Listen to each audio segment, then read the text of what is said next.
Kuna watoto walienda kumuuliza baba yao, wakasema, baba, usiku ulikuwa unampiga mama. Asema, pana, nimesikia ulikuwa unampiga mama pa.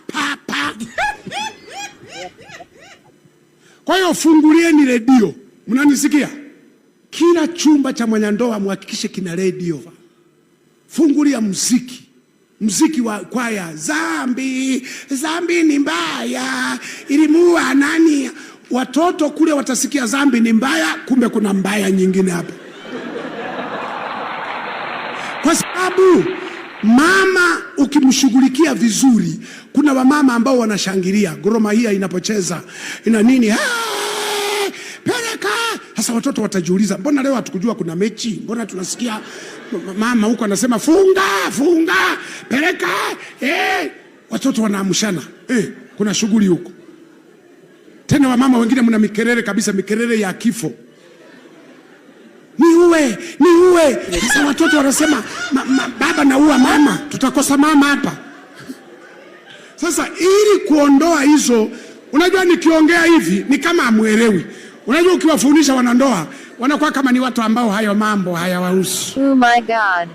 Hata hivi naongea wanasema huyu ni mchungaji kweli? Anaongea haya kweli? Sasa na watoto watano, mnafikiri niwapataje? Amen. Wamama mnaopiga kelele simu kwa hapa, wewe huwezi kujijua, kwa sababu kipindi kile tunakuwa vichaa. Hakuna anayekumbuka watoto, anayekumbuka majirani, wote mnahema kama punda amezidiwa na mzigo. Amen. Mko hapo mmechanganyikiwa, kumbe tutoto kule tumeamshana, tunasikiliza mechi. Ndio maana kuna watoto walienda kumuuliza baba yao, wakasema, baba, usiku ulikuwa unampiga mama.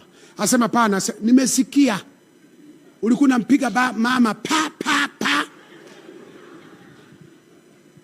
Kwa hiyo fungulieni redio, mnanisikia? Fungulia nini? Redio. Weka nibembeleze, nibebe. Kumbe na wewe unabeba wako, watoto wanaitikia Rose Muhando.